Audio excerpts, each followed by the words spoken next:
सर्वेभ्यो नमः. सध्या अधिक मास सुरू आहे. आपल्या 12 महिन्यांमध्ये कार्तिक मास हा सगळ्यात शुभ मानला जातो आणि ह्याच्यापेक्षा कितीतरी जास्ती महत्व अधिक मासाला आहे. म्हणजेच बघा, या अधिक मासाची गोष्ट एव्हाना तुम्हाला माहीत झालीच असेल.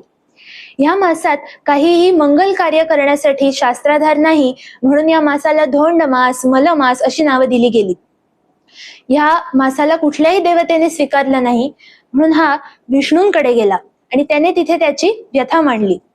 ते ऐकून विष्णूंनी त्याला गोलोकी श्रीकृष्णाकडे नेलं. या शरण आलेल्या अधिक मासाला श्रीकृष्णाने स्वीकारलं आणि आपलं नाव त्याला दिलं.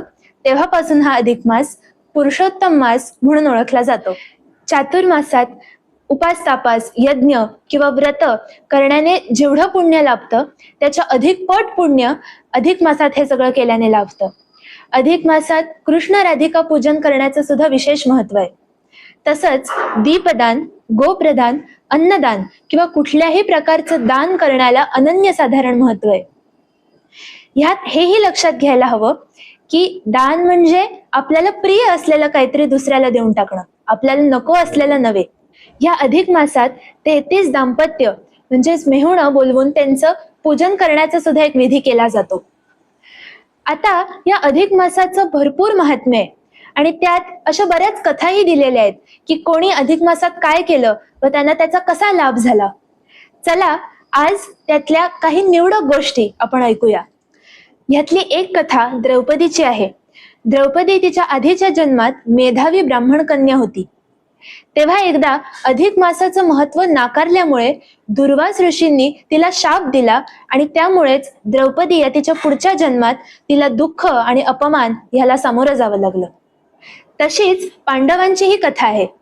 पांडव आणि द्रौपदी द्यूत क्रीडेत आपलं सगळं ऐश्वर्य, वैभव, राज्य सगळं हरवून बसले आणि त्यांना वनवास भोगायला लागला. या वनवासात ते दुःखी अवस्थेत असताना श्रीकृष्ण त्यांना भेटायला आले आणि त्यांनी पांडवांना हे अधिक मासाचं व्रत करण्यास सांगितलं. आणि हे अधिक मासाचं व्रत केल्यामुळेच पुढे जाऊन कुरुक्षेत्राच्या युद्धात पांडव विजयी ठरले आणि त्यांना आपलं राज्य परत मिळालं. पुढची कथा कर्दम नावाच्या एका ब्राह्मणाची आहे. हा ब्राह्मण असत्य बोलल्यामुळे पुढच्या जन्मात वानर झाला आणि मग तेव्हाच एकदा अधिक मासात पुरुषोत्तम पूजेत केलेल्या अभिषेकाचं पाणी त्याच्या अंगावर पडून तो पुन्हा मानव झाला. खरंच थोर आहे हा पुरुषोत्तम मास. असेही म्हणतात की मणिग्रीव आणि त्याची पत्नी यांनी अधिक मासात दीपदान केल्यामुळे त्यांना स्वर्ग प्राप्त झाला. थोडक्यात ह्या सगळ्या कथा आपल्याला एकच गोष्ट सांगतायत की हा अधिक मासाचा सुवर्ण काळ वाया घालवू नका आणि भक्तीसाठी त्याचा पुरेपूर वापर करून घ्या.